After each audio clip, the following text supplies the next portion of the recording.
Dear listeners, help us reach 1,000 subscribers on YouTube. Something super special awaits once we hit that milestone. Subscribe now and join the fun. The signs, were they there or not? I guess they were, but I didn't recognize them or expected to see them. Or maybe it was finding one clue at a time that didn't set off alarms that there was something wrong. Nor did finding 2 or even 3 wake me up. I was just another loving and caring husband and father. And since the signs were found innocently and by chance over a period of time, they weren't put all together until that sad night our lives together were more or less like every other married couple. I guess we knew good times and bad times. There just wasn't a major of problem that came to light or that hit me in the face. My wife never told me there was a major issue, and she always told me if she had a problem, no, there was nothing wrong with our relationship, nothing wrong with our marriage, nothing wrong with my wife either. There was nothing going on that I saw, damn it, okay, call me dumb, call me unobservant, or to trusting whatever, but I didn't see it happen, or a change or anything until it hit me right in the jaw. But now there were just many things wrong, and as I put them all together, I knew we had the most major problem a couple could have, another person in our lives. I was going to confront her tonight when she got home. I was going to confront my wife of 8 years regarding the things I have accumulated as proof of her infidelity. I was sure this could only go badly, and was scared. I was scared that was I was thinking and found was all true and quiet. Frankly, I loved her so much I was dying inside about what would happen when we Ted. But I had no choice. I had to ask her what was going on and then wait for the hammer to fall. Maybe she would confess and beg me to stay with her. God, I hope so, because I loved her more than life itself, and I would most likely forgive her as long as it stopped. So let me back up and begin from the beginning. The first thing I noticed was the lack of sex. We went from 2 or 3 times a week to 2 or 3 times a month. This had going on now for about 3 months. She told me she was just tired and work had been extremely hard with very long hours. I knew she was working more. Hell, we haven't had a week alone for the past month. She was always being paged at the hospital. But it wasn't just the sex. It was the feeling of love and compassion that was missing. Also, she told me I was out of my mind and that it was my imagination when we did have sex. It was usually conducted and controlled by her, and it was quicker than before now. I'm not a spicy star, most husbands aren't. But over the past 8 years, we used to make love for at least an hour. Maybe 2 now. It seemed like 20 minutes was all she was willing to give me. Then she would work hard, really hard, to make me climax as quickly as I could. I used to hold her and continue to make love to her for another half of hour after intercourse, and sometimes that would lead us to do it again now. When I rolled off of her, she got up immediately and went into the bathroom. I would hear her cleaning herself completely. When she got in bed, she would lay there with her back to me. Things like that showed me she didn't have the affection she once had for me, so I tried harder only to be rebuffed again and again. Lately, there has been no sex at all. For maybe 3 weeks, the second clue was her temperament and attitude changed. She got pissed off at me much faster. Her kidding and kindness towards everyone, even the children, was greatly reduced. Shirley was much more of a quick temper now than she had ever been before. The once nice and gentle woman had changed almost overnight to a woman I didn't recognize. Sometimes her attitude towards me especially was along the lines of, "Leave me alone," or "I guess I have to put up with you again today." She would answer me with a simple "what" or "what now," or "I don't feel like it tonight," etc. that brings me to the fateful night it all went to hell. I was home on time from work, and being Friday night, I knew we would be going out to dinner like we usually do on the weekends. She worked long hours, and neither of us feels like messing with the food dishes, etc. as usual. On the weekends, she had sent the kids to her mother's or my folks. Sometimes it was good and gave us time to be together, but now it only gave her a chance to yell and be pissed off at me with no kids around to keep her courteous at all. And she would really telling me off, so I tried extra things like flowers and gifts.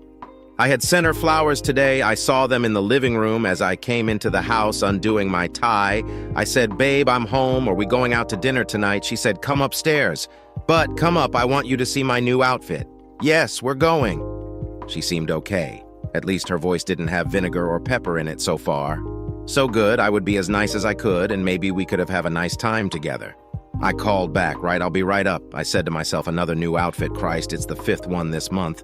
But no sex and bad moods from working too much. And new outfits alone don't mean anything to a husband. I mean, hell, I was raised to believe that women had to have new things to wear all the time, and so I really didn't care if my wife brought new things. The world was made so women would shop, spend money, and buy stuff. It's what made the world go around, right? It especially didn't mean my wife was cheating on me. When I arrived in the doorway of our bedroom, Shirley was standing there modeling and extremely short, 8 or N9, in about the knee short. Her butt cheek was just covered by the bottom of the dress, and it was tight. Anyone could see that she didn't have a thing on under it, dark blue in color. The dress emphasized her lovely body. Hell, that was like saying the Super Bowl was just another football game. The first thing that I could think of was she looked single and 25 and was going out clubbing with her girlfriends. I smiled and said, "Is that it?" She smiled and said, "Yep. How do I look, babe, now?" Shirley looks good when she gets up in the morning after a hard day's night of partying and sex afterwards. So here she was with her hair done, makeup on, and standing as she was slipping on the left high heel as she did. She was bending backwards, which meant her body was arched, and her hips were pushing outwards a little as she bent her knee up and used her hand to adjust the shoe. She looked hotter than the sand on the beaches of Cancun in August without thinking. I said it well, "Where are you going out with the girls, clubbing? You look like a 23-year-old babe going out and looking to get some hot action." I was thinking she looked like the girl you see in every bar and dance hall. There's always one who stands out and looks fantastic. But after saying what I did to her, I said to myself, "Oh, did that just come out of my mouth? Did I say that?" I meant it both as a compliment and like I was kidding her at age 33. After 2 children, she still looks like she did before the kids in her early 20s. But Shirley took it completely wrong and told me she was sure that there were lots of men out there who would think she was closer to 23 than 33. And I sure didn't appreciate all the work it took for her to stay that way. She was actually mad. Just like that, she jumped on me. The attitude towards me was certainly different. I said, "Wait, Cher, you're getting upset for nothing? You asked me, and I told you what? I felt you look great, baby. It's just that you don't usually wear those tight, short dresses.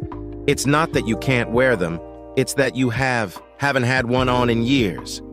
She said, "Well, get used to it, buddy, because I have decided to dress how I feel, and I feel like I'm 23, and thanks a hell of a lot. I was sure you would love to see me get all dressed up for tonight. I have worked hard to get my stomach back down to size 22 again, the same size I was in college, but no, of course not. Not you.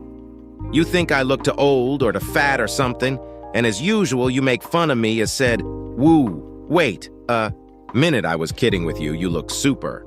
And body looks as good now as it ever has, even better. But I just think that dress is a little too, I was looking for the right choice of words, short and tight, whatever. But she said it for me to sexy for an old married woman to wear out to eat dinner. Well, I'm not an old married woman, and I love the way I look, and people at work told me I look fantastic. I said the people at work you were, that to work. Jesus. Shirley put her hands on her hips and looked at me like I was the dumbest man on the face of the earth. Hands on her hips made the dress rise up another inch. Hell, it seemed that every movement she made caused the dress rise up a little more and looked even shorter. And it didn't go back down either unless she pulled it down. She said, "Of course not. Are you crazy?" I brought it while I was on lunch and then put it on and showed everyone just before I left to come home. I did we at home, and you know what? Not one person that saw me in it told me it wasn't a great outfit or that I didn't look great in it. Then my husband comes home and just criticizes it. And me, I said the dress does look great on you. Surely if you were going clubbing and partying with the girls, looking for sex and single again, then I'd say if I saw you out, I would say, wow, you're dressed for sex. I know if I was a guy in a club, it would get my full attention if you walked past me. She said, how dare you say I look like I'm dressed for sex? And you might as well not even think about that, but you'd be getting no sex from the old married woman for quiet sometime. In fact, you have a good idea. Maybe I'll just call Judy and we'll go clubbing since I'm dressed for sex. Judy was the single woman with a child, and Shirley went out with her once every other week or so to shop movies or dinner, but she was always home by 11 p.m., so no problem, right? They were like a sister. Then she said, yes, maybe I should go clubbing. Judy has asked me to do that with her before, when we go out, but since she's single and I'm not, I didn't go. Maybe I need a younger man to appreciate me, and I bet I would get some nice young guy to dance with me in this outfit. She ran her hands down the dress, straightening it and making sure I saw how it accentuated her body. Then she continued, Maybe I'll meet a young man who appreciates the way I look and the time it takes to stay this way and the effort I make to look like this. Yes, someone who cares about how I have taken care of myself. Maybe a guy who would love to see me dressed this way and will hold me tight while we danced. You sure don't I said what I'm always telling you, how good you look and how beautiful you are. I don't know where you get off saying these things. I have been married long enough now to know that whatever else I said from here on would only piss her off more, but I'm a man, damn it, and the dumbest that I am, I couldn't let it drop. Finally, after she stopped raving at me for what seemed like 5 minutes, I held up my hand. I walked right up to her and looked her in the eyes. I then realized that the heel she had made is just about the same height. Now I said, wait a second, back the truck up. Surely you call me up to the bedroom as soon as I walk into the house. I seen God knows how many new outfits these last 3 months on you. They all looked great. Did you hear me? I said great. I spelled it. Then I said, then you asked me what I think of this one. It's the sexiest of all of them so far. Then when I try and kid with you about it, you get pissed off instantly. You get pissed off. Then when I tried to explain you I was kidding, you threatened me with going out and picking us some young guy dressed in that outfit that oozed sexuality, and you expect me to stand here and listen to you beat the hell out of me because I suggested only after you asked that the dress might be a little too short and too tight for you, a wife and mother of 2 who looks great anyway, but maybe shouldn't be trying to look 20 again, at least not all the time. What's wrong with this picture, you asked. I answered, it seems I can't. Why? Either way, here. She just looked at me inside as she adjusted her stocking, and I knew she wasn't wearing anything under the dress now for certain. No bra, no panties, only the thigh-high stockings. I said, look, Shirley, you look fantastic, and you don't need a dress like that to prove it. As long as we're together, you can wear anything you want. But I just don't want you to wear something that tight, that short out with Judy, or when I'm not with you, it could only bring trouble. But let's not fight about it. Come on, I just got home from work, and I want the weekend to go well for us. It's the first one in a while where you haven't had something to do or have been called away to work. She said, oh, and I guess that's my fault. It's my fault that some drunk runs into a phone pole and I get called because there's an emergency at the hospital we try to save him. I get paid, it's my job, but just like yours, I get paged and have to go in. I'm not going to apologize to you for that. You'll have to deal with it. You knew it would happen when I took the promotion. You sure don't fight about the extra money coming in. And don't ever tell me I can't wear something when I go out, because I would wear it just for spite. I said, extra money. I bet you have spent more than you bring in with all these new clothes. But it's not the money, babe. It's not that at all. Surely, it's every time we get to go out alone, you get called away and we don't get to spend an evening alone together. It's like they have a camera here and know when we might be going to have a good time when they see that they call you. God knows our sex life is almost non-existent these past 3 months. She didn't reply. She just looked in the mirror and turned this way and that, smiling. She didn't say anything. So I said, come on, let's go to dinner. As soon as I shower, she turned and walked out of the room. I watched her walk past me and down the hallway in the dress. I stood there and said to myself, welcome home, what the hell happened, okay? So new clothes and a wife who pounces on her husband with the slightest wrong word and no sex does make for a cheating wife. Sure, I didn't like the changes and I didn't like her flaunting her body in the dress. But as long as she was with me, I gave in and didn't say anything else, but cheating, it didn't even cross my brain. We went to dinner that night and she wore the dress, much to my disapproval. But I didn't say anything. I'm sure the dinner would have been good. But I had lost most of my appetite. The 2 vodkas and tonics I had before dinner helped me mellow a little and get past the crude looks from the men, and the disapproval from the women. I had to admit, Shirley looked incredible. I just didn't like her wearing it if we weren't together, and it really didn't fit with the restaurant and what we were doing. But as long as she only wore it when she was with me, then I was okay with it, as I could be. It didn't cross my mind that she could wear it without me anytime she wanted. She sure looked like she was out hunting for a man or men. The outfit almost screamed, I want to get drilled hard by someone, anyone. And while it looked fantastic on her, I felt uncomfortable from the way most of the men there looked at her. The conversation wasn't much. And as bad and as hard as I tried to talk about things, I got the one word or one sentence answer. She never even tried to keep the conversation going. Finally, I just sat there and drank my drink. The dinner arrived, and I had taken maybe 2 bits when, damn, if her cell phone didn't ring, she looked at the number and then ignored it. Then 10 minutes later, it rang again. She looked at the phone and me and still didn't answer it. She looked at the number again and then told me it was work and she would call them back later. I felt guilty and said, "Well, maybe it's an emergency, babe. Maybe you should take it," she said. "Maybe you're right." She got up from the table, giving half the inn and the place a nice long view up her thighs as she swung her legs out of the booth. The dress had written up her body just like it was supposed to do. It was so short now that I got a flash of the tops of her thigh-high stockings under it. I knew that guys in front of our booth saw much more. And then, without pulling the dress down any at all, she walked away towards the ladies' room. I swear I could see the bottoms of her butt cheeks. As she walked, I watched her walk and place the phone next to her ear and start talking. She was gone, maybe 15 minutes, when she came back. I asked if everything was okay, and she sighed and said, "No, but look, I have to go. I have to leave now. They want me to assist with an emergency operation." I'm glad I did take the call. It's a little girl who fell, and we have to relieve the pressure in her head. Look, I'm sorry I have to go. I said we can try again tomorrow. Okay, I know you have to go, so go. She looked at me for a few seconds. Damn, she looks so beautiful in that dress. I said, "Are you going home and change first?" She said, "No, I'll get one of those green doctor's outfit at the hospital. Look, this could take quite a while. I'm sure it's a major operation I got to run. I'll get a snack before I get to work." She kissed me goodbye. Sliding her lips across my lips, she walked out as all the men watched her. As she stood on the corner, she caught a cab and was gone. I sat there wondering what the folks in the hospital were going to say when she come in. And they saw how she was dressed. Then I remembered she had already showed them the dress I ate and went home with Shirley's dinner in a box, just in case she was hungry. When she got home, I saw the light on the answering machine blinking and press play. A man's voice came on and said, "Shirley, this is Ray. Can you break free? I need you tonight. Please call me as soon as you get this message. It's an emergency." I figured they called her at home first. Then, not reaching her, they called her cell phone while I was there. I checked and deleted the other messages still on the machine. There were 4 of them from Rye, but new sexy clothes, no sex, a T-10 wife who goes nuclear on her husband for the slightest little thing, and a bunch of messages from the same guy. All of these doesn't make for a cheating wife. At least in my little brain, it didn't register that way. I dialed the number, and it rang and rang before someone picked it up. A voice said, "Shirley, are you on your way yet?" I said, "This is Shirley's husband."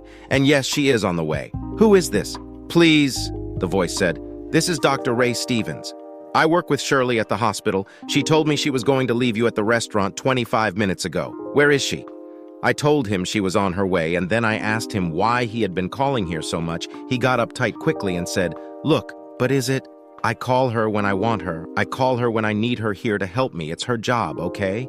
And he hung up, slamming the phone down in my ear. Owl. I said to no one, add another. One to the growing list. New sexy clothes, no sex, pissed off all the time at me. Multiple phone calls from the same guy that said he needed her and wanted her. There was nothing about work, and then the guy gets nasty with me when I ask him a simple question about the number of calls from him. And I knew later that Shirley would go absolutely nuts on me for even asking him anything. But all that doesn't mean crap. It sure doesn't mean my wife is cheating on me, but I did say, God, what a life. So I sat down and waited for her to come home. I turned on the TV, but there was nothing on. I really wanted to watch, so I got up and washed up the dishes in the sink. Then I went into the bedrooms and got the laundry. I figured I'd wash the clothes while I waited for her to come home.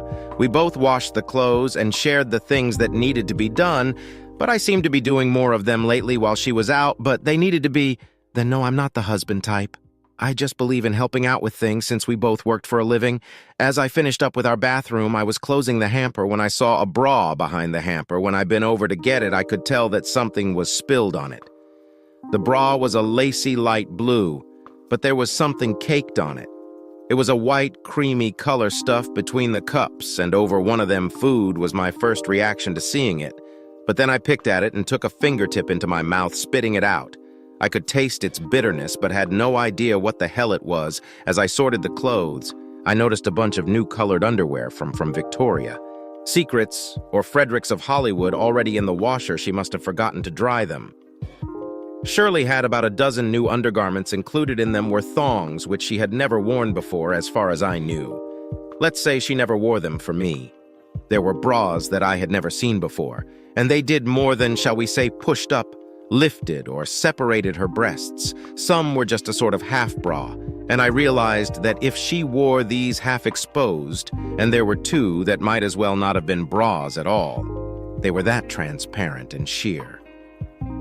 I began to separate the dirty clothes, the bleach items from the other color items, and that's when noticed the pair of tan panties hiding inside a pair of slacks. It looked like she took them off quickly, and at the same time I picked up the slacks and pulled the panties out of the inside of the slacks. I was about to throw them with the other clothes when I stopped. They were stained too, with the same white stuff. It was caked and stuck on like dried food. I had to really flakes them off with my fingernail. The panties had it all between the leg openings on the inside. I was puzzled as I looked at them. I said, wait a minute, wait just a minute. It was Sean. Jesus Christ, there was come on one of the new sexy bras, and in her panties I was yelling down to, "No one, what the hell?" Surely as I looked closer at the dirty clothes, I found nothing else. So I took the stained, covered panties and bra and put them in a plastic bag to show my wife. I said, "Lucy, you have some explaining to do." I went into the kitchen and got a beer. My brain was racing now, reviewing all the things that had been going on with Shirley and me. I wrote them down. Let's see, new sexy clothes, nasty attitude towards me, and no sex phone calls from the same guy, and now new underwear and semen stains on some of them. Does this mean she is cheating? Hell! Yes, but I need more information. I called the hospital and asked for Shirley. The lady told me I think she's gone left around 9 p.m. Please hold on a minute. I said 9 p.m. That was 30 minutes ago. She should be here now. Or very soon. There was no one on the other end. I was on hold. When the lady came back, she said, "Yes, sir. She left at 9 p.m., but she was taking a couple of people home. They were going to be stopping off for a drink and some dinner first." She said if her husband called to tell him she would be late and not to wait up, is this? I told the lady. Yes, and thanked her. Knowing how she was dressed made me very upset. She should have known better than to wear that type of outfit if she was on call. This would be the 5th weekend in a 2-month period that something like this had happened. We would be someplace, and she would get paged and have to leave. I was mad as hell now and decided to check out the rest of Shirley's things. The panties and bra I was going to take to a lab, and have a friend run a test to see what was on them for sure. And if it was semen, I would ask him to also run a DNA test for me again. I added the late dinner with some friends to the ever-growing list of things we would talk about later on now to check out Shirley's stuff. First, the closet where her clothes were hanging. Shirley had the big closet. It was a walk-in. I went over her things and found 2 blouses that had buttons off and slash or holes where the buttons used to be. I could only imagine the buttons were ripped off. Maybe Dr. Ray did that when he was in a hurry to open it up and couldn't wait for her to get undressed. I found 1 pair of slacks ripped in the back on the seam around her hips. There were a couple of other items that were ripped too. It was like someone was trying to get them off too fast or they were being pulled and stretched. But the thing that really was the icing on the cake for me were the new things in the back of the clothes when I took the last one of the low-cut outfits out and held it up. I smelled something sweet placing it to my nose. I inhaled deeply and knew what it was, the odor of aftershave cologne, and it wasn't my type. All these clothes were new and had been worn maybe once. They were very erotic looking, just like the dress she had on tonight. There were a few other things that had different odors on them, none that I recognized. There was a group of clothes I had never seen before in plastic bags from the store where she had purchased them, or fresh from the cleaners. They still had sales slips or cleaning tags on them. As I checked the cleaning bags, I could see that they were taken in on either Saturday mornings or Monday afternoons, and they were picked up on Wednesdays. I recorded the information and checked it with the dates as far as I could remember when Shirley was pagey while we were out. They were the same time periods, or they coincide with the time period in night. Shirl was out with her girlfriend Judy, 3 months worth of cleaning and new clothes that would synchronize with her being paged by her new boss, or since she had been going out with Judy, more to talk about. I said I left the clothes and took a shot and checked the calendar on the PC, which belonged to Shirley. Not much to go on the letters PF and RS or meet Judy on different dates for the past 3 months was all that was there. What the hell was I think? If she was cheating, she sure wouldn't leave that sort of information around on her PC, but RS could indicate Dr. Ray Stevens. The dates were right. There was nothing else but deleted emails from the Reynolds company. Who did? We know that works there. Judy, I tried to get into the actual email, but they had a password protection on them that made me wonder why so much security. I realized I would have to be as clever, or more so, than she was in order to get all the proof I wanted to be 100% certain. Plus, I still did not have any hard proof that my wife was actually cheating on me. I guess my married brain wasn't working as quickly as my business brain. Plus, it was hard to believe that my wife, the mother of my 2 children, was screwing around with a guy named A and PF, who, or what the hell was PF. I went to the kitchen and got a beer. Then I sat on the steps that went to the garage and said, "Let's see new clothes and underwear." Attitude towards husband changed drastically. Phone calls from the same guy, nasty voice and hanging up panties and BR stained with something that looked very much like scene aftershave on a blouse that didn't belong to me. Was that what I had gathered so far as proof? Yes. Was it enough to confront her? I didn't know, wasn't sure. Was it enough to go see a lawyer? Yes. Did I want that? I didn't know. I was frustrated, mad, and starting to get very sad. Did this mean my wife was cheating on me? I was getting sicker in my stomach as the clues built and built towards a yes answer. Then as I emptied the trash out of the bathroom and saw 2 empty Duce bottles, it looked like she had used 2 of them in a short period of time since the trash had been emptied last time. Maybe 2 weeks. I held on to them and put them in the same place. I had all the other things. I took the trash out, dumped it into the big trash in the garage. As I dumped it, I saw a pack of matches from the Flamingo Bar and Grill already in the trash can. There was a bright pink flamingo on the cover, which was all black. I knew I had never been to that place, so they must have come from Shirley. Looking further now at the bills and receipts file, I found the following information.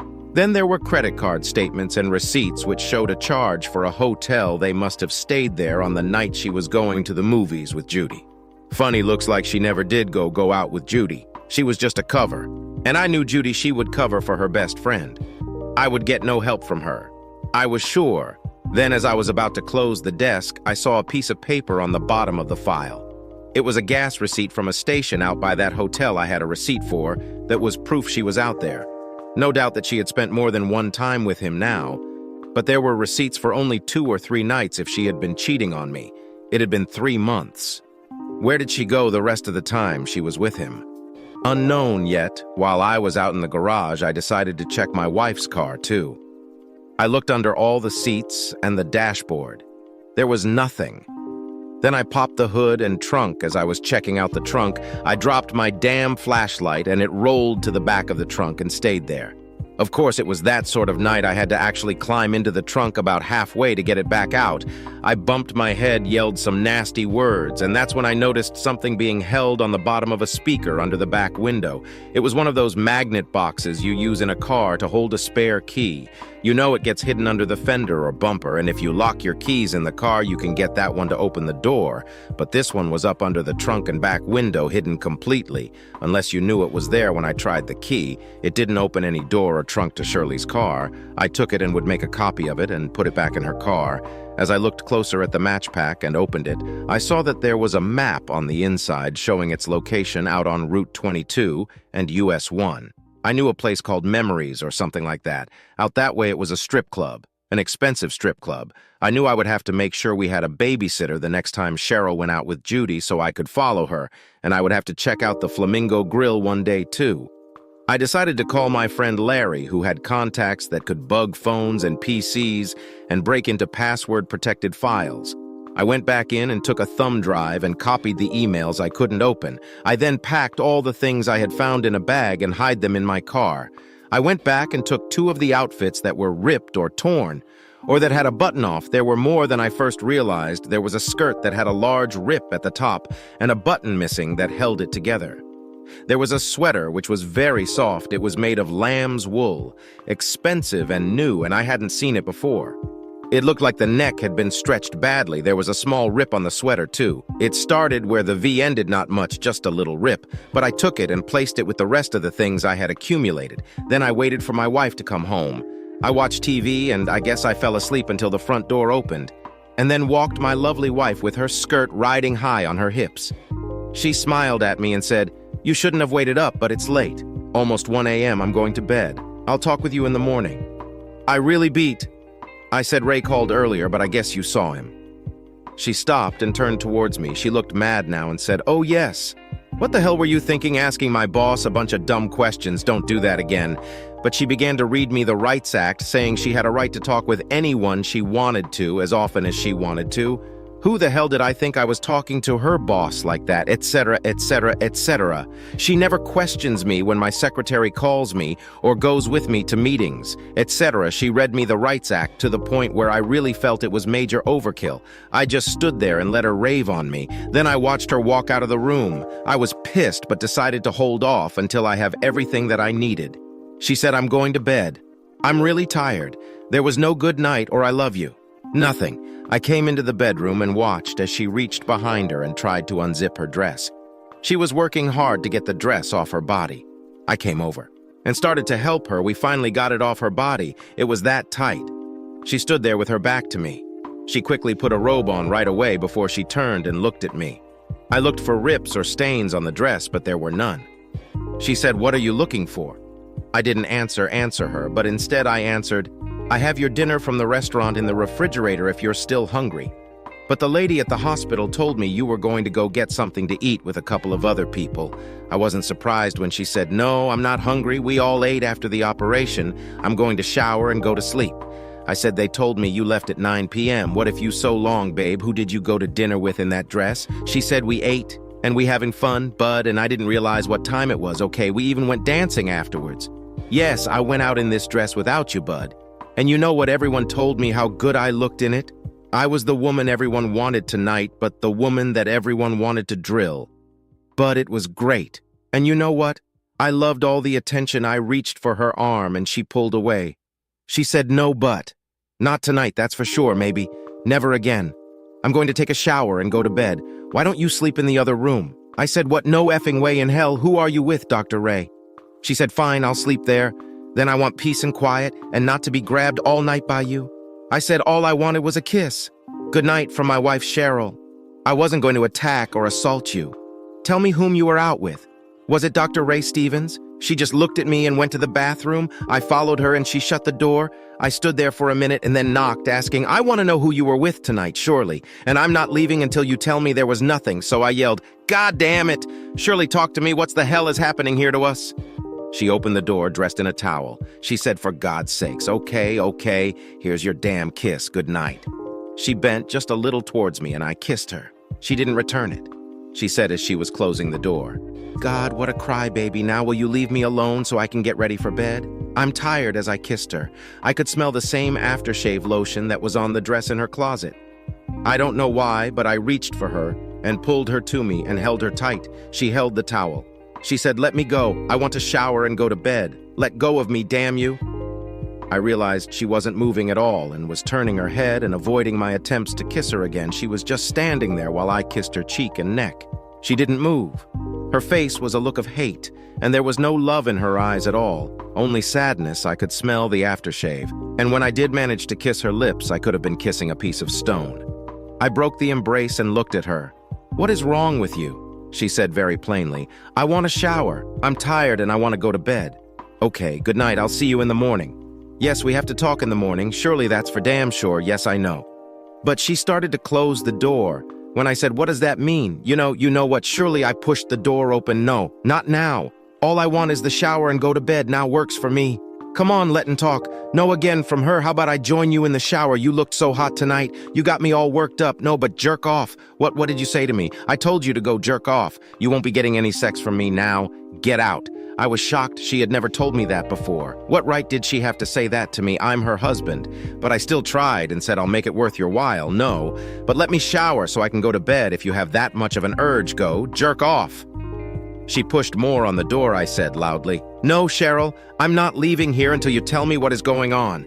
I'm asking my wife of 8 years to have sex with me right now tonight, God damn it. Well, I'm telling my so-called husband of 8 long years, no, get the hell out of the bathroom." I started to pull on the towel, and she screamed, fighting back, kicking and hitting me with none hand. Then she used both hands to hold the towel from me. I held on to it, winning slowly. Finally, she was either DT tired or just gave up. I wasn't sure. She just let it go and stood there looking at me. Then she said, happy now. I looked at her magnificent body and beautiful face. I saw why she held the towel as tight as she did and why she didn't want to have sex with me. Her body was red and covered with hickey marks. Had she had anything else done to her? As I looked down her body, I saw her thighs red with handprints on them, and then I saw it. There was a dried, stained line on each of her inner thighs. It had to come from where it was still leaking out and running down her leg. That's why she wanted to get a shower, and why she told me no. I asked very softly, surely, what this. I reached for and touched her. She jumped back a little. She looked at me and then took a deep breath as she said angrily, "What does it look like, bud? It looks like the same thing that's on a pair of your new panties. It looks like semen, is it, Rays?" She sighed loudly and said, "Oh, Jesus, please let me take a shower and then we can talk. Let me clean up first. Answer my question. Surely, is it semen? Is it Ray?" I said the last 5 words so loud she jumped again, and I knew the neighbors heard me. She looked at me and then she looked down at the floor as she said one word very softly. "Yes." That's all she said. I stood there looking at her.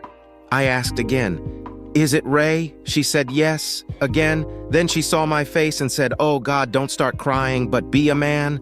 Be one for the first time in your life. Oh, get out so I can shower. Do you have any idea why I'm crying?" Shyly, yes, because I had sex tonight with the new man in my life, the man you'll have to deal with from now on.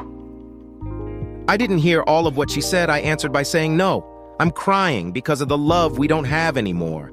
I'm crying because of the feeling of grief and sadness that washed over me tonight when I realized you were cheating on me.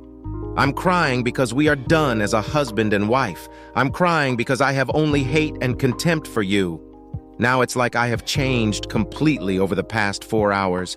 Surely I can't believe it. I went from worshiping and loving and adoring you to hating and wishing you were dead. I would have died for you. Cheryl, I would have done anything I could to keep us together, anything that is but being a God. Help me, I wish you would die right now in front of me. You have hurt me so bad, and you have killed me inside. I'm dead inside now. I feel nothing, no love, no desire, happiness and no tenderness for you, only sadness and hate." She looked at me and finally she said, "You are so sad, but you have no idea what has been going on, have you? You just realized it tonight. That's sad. You were sad." She stood there for a few seconds and then finished by saying, "Look, I'm really tired. Are you done for now? We'll discuss it to the end tomorrow." "Oh yes, I'm done, and we're done, Cheryl. We're done completely. I hope it was worth it. You lost your house, your husband, and I sure hope your children will see about all that. But I don't just plan to roll over and let you take everything. But even if you do, I still got a newer and better lover. He's a doctor, but he's rich, and he is so much bigger and better than you. He loves me, and I love him. We told each other that tonight after we had sex 2 hours, but we did it for 2 hours. When was the last time you could do that? Never, not since the first year we were married. You never give us 2 hours to know, Shirley. You're always in a hurry. That's because your idea of sex is a waste of time.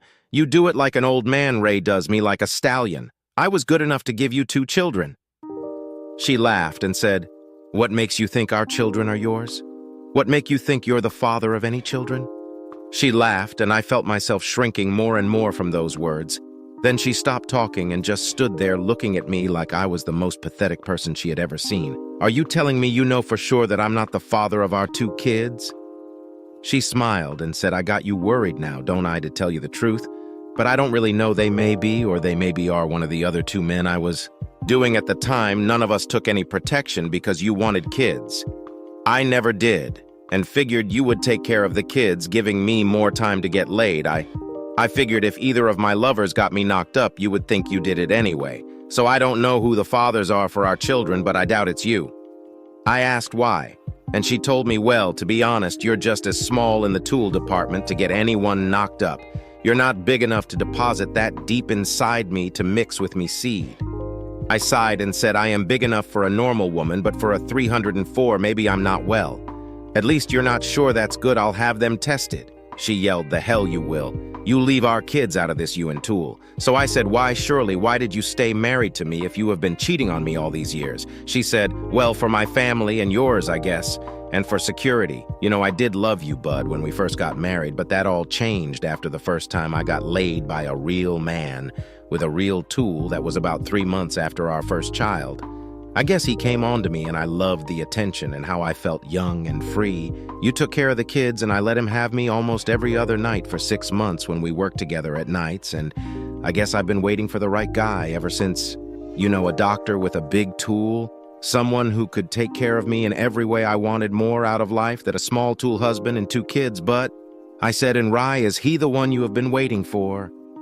She smiled and closed her eyes and said, "Yes, yes, but I'm afraid for your sake he is. He asked me to leave you tonight and stay with him, quite frankly. But I was going to tell you that in the morning when we got up, I was going to tell you I wanted a separation, but honestly it wouldn't have done us any good. Look, we have been done as a husband and wife for a long time. Well, at least I have as a wife. I think you seeing me like this with his fresh juices running out of my body will make it so much easier for both of us now. I guess there's no thinking about it, or waiting, or trial separation. We can just split everything 50/50s and get on with our lives." She smiled again, and this time I saw a very evil look on her face. She said, "I don't see us together anymore, that is, unless you can stand me being with him whenever I want to be. I will tell you right up front I will be spending more time with him than I will with you. But you'll have the children anyway, so you should be okay. And I'll tell you what, I'll stay married to you for the kids' sake until they get older, but you'll have to deal with no sex for me at all. My body and love will be for Ray. I'll only be a mother for the kids. If you can't handle that, then I guess you'll lose me forever." I couldn't believe what she was telling me. My brain didn't work. It wasn't registered. I just looked at her. Tears were running down my face, and I was almost sobbing with sadness. My heart was being broke, and now she was stepping on it. She smiled a little and said, "Look at me, but don't hold your head down. Look at my body. You can see how used it is. I loved him using me, the body that now belongs to him completely. He drills me like you never did. Not even the first times together, not on our honeymoon or anniversaries, or any time we have been together. He thrills me and drives me wild with lust, desire, and passion. He wants me all the time. Bud and I want him. He's so much better than you in everything." Her words were cutting into me more and more, and the really sad thing was I knew she was doing it on purpose. It was time for me to strike back the best way I could. Guilt and embarrassment was all I had. So I said, "How about being a father? And someone who used to respect and love you like you were the only woman on the face of the earth? Or does he love you because he dresses you like the 304 you are now? Does he want our children too? Sure, does he tell you you love them? Or are you all he'll take when you leave me?" She didn't answer me right away, so I continued. "Will he love you when you're sick or hurt? And maybe so you can't screw him anymore? Will he love you? Then how about when you're old and can just about stand and walk, let alone screw in 10 different positions? Or like, I think he'll use you up and then leave you for another newer and younger woman who was the woman before you. Cheryl, have you ever met her? Seen her, know her, talk to her about him? She said he was married a few years ago, but he's single now. No, I haven't met his ex-wife, and I don't want to. I know he desires me and wants me more than anything else in his life right now. He's even told me we could move away, so I wouldn't have to see or bother with you again. He loves me, and I love him." I said no. Surely I don't think he is better than me in everything, only using you like a pump-up doll. She said he does me wild and with more lust in his thumb than you have in your entire body. You wouldn't understand what it means because you never had it in you. You last 1/10 of the time he does me, so you gave up your children and your married life with me for a bigger tool. I hope for your sake he's worth it a year from now, 8 years from now. If you make it that long, he'll cheat on you, and I'm sure you weren't his first or his last guys like him. Never change. Surely all he wants is a victory. Then he keeps getting rewarded each time you lower yourself again by dressing or acting like you have been doing, and go back to him. Good luck with him. I'm betting once you move in with him, he'll lose that excitement, and after less than a year, he'll be cheating on you with someone younger. She said, F you, but you're just hurt and upset now about him and me. You're just talking sour grapes, that's all it is, but we are in love and we like each other. He's wonderful, and he's taking me to the Caribbean next week. Yes, next week I won't be here. I'll be packing my things, my new things, and my most sexist things, and be leaving you over the weekend. When I come home, I'll get the rest of my stuff, then we can deal with whatever you decide with regards to the divorce, or if you want me to stay and act as the kid's mother. But remember, I won't be your wife. We'll deal with all that when I get back from my wonderful trip. I had begun to walk away as she was saying the part to me I was sick and my head was raging with pain. I just couldn't talk to her about this anymore. It was over, and I knew it. She was yelling now as she finished her last comment to me. Yes, we'll deal with it when I get back from the Caribbean, when I get back from my honeymoon before my wedding. I'll have my lawyer contact yours on Monday. Here's his card with his telephone number on it. Ray gave me it to me to give to you in the morning, but you might as well have it now. Since you know about us, I don't know what happened after that. I still don't recall it at all. There are dark places in my brain that show nothing like I was sleeping. But here's what I do recall when I heard the last comment she made about dealing with me after her wonderful trip and honeymoon. And before the wedding, it was like someone shoved a dagger into my stomach. I've been over sick and began to gag as I began to vomit. I stood up and began to turn. Seeing her standing there with her hands on her hips, I vomited again on the rug. The last thing I recall for sure was I began to run back towards her. There was a hate in me now I didn't realize I had in me since the war. I knew I was going to kill. I couldn't stop in a flash. I knew Shirley was going to die. I had snapped. I had gone absolutely mad. She saw me, and it took a second for her to see the look on my face. Hers turned pale gray. She screamed and tried to get in the bathroom and close the bathroom door. She pushed from the inside. As I pushed from the outside, she yelled, "You better not touch me. So get out. Get out." She pushed as hard as she could, but didn't make it. I pushed the door hard, and it hit her, knocking her backwards. She reached out with her hand to try and stop her fall. She didn't make it again. She fell back and hit her head hard. The edge of the tub. There was a popping sound, and then a small pool of blood began to form next to her head, next to the tub. She just lay there. I felt her pulse and knew she was dead. I called the police. It was a long and really bad 2 months during which I had a hearing regarding her death. And if I was going to be charged with her death, the good doctor showed up and told the judge about the affair they were having. He also told the judge she was going to separate from me and that she was going to tell me the news that weekend she died. He said he was the one who had put the marks on her body and he was the one who had sex with her that night. Twice he felt that when I saw what he had done to her, I snapped and killed her. When it was my turn, I told the judge I didn't know anything about the affair until I saw my wife's body lying there. My wife never said a word to me about, and that I must have been asleep when she got home at 1 a.m. I acted in total shock when I told the court about it. As for what I said happened, I told the court about the dinner that night and that she had worn her new blue dress. I even had the restaurant manager and waiter explained that we were there and that she had left early to go to the hospital to work on a little girl. I had no idea she was meeting a lover. Instead, the story I gave was I was in bed when she got home and didn't know what time she really got in. The kids were over her mother's and no one else was in the house. I woke up when I heard a loud bang sound come from the front of the house. I got up to see what the sound was from. That's when I opened the door to the bathroom and saw my beautiful wife, Shirley, just lying there. I told them I called 911 immediately and tried giving her mouth to mouth until they showed up. I cried real tears during the entire trial. They were real tears because she had broken my heart and killed me inside. There weren't any tears there because she was dead. The judge didn't think there was enough evidence for a trail, and he declared her death a terrible accident.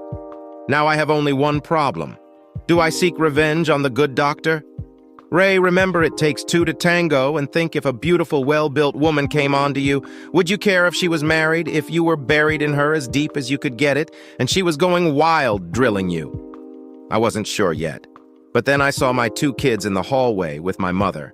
I did have a blood test taken, but they never knew why I told them they had to have one if they wanted to go on a Disney cruise with me when school was over for the summer. They were my kids by 99.978% proof from the DNA test. Do I seek revenge on Ray Stevens? No.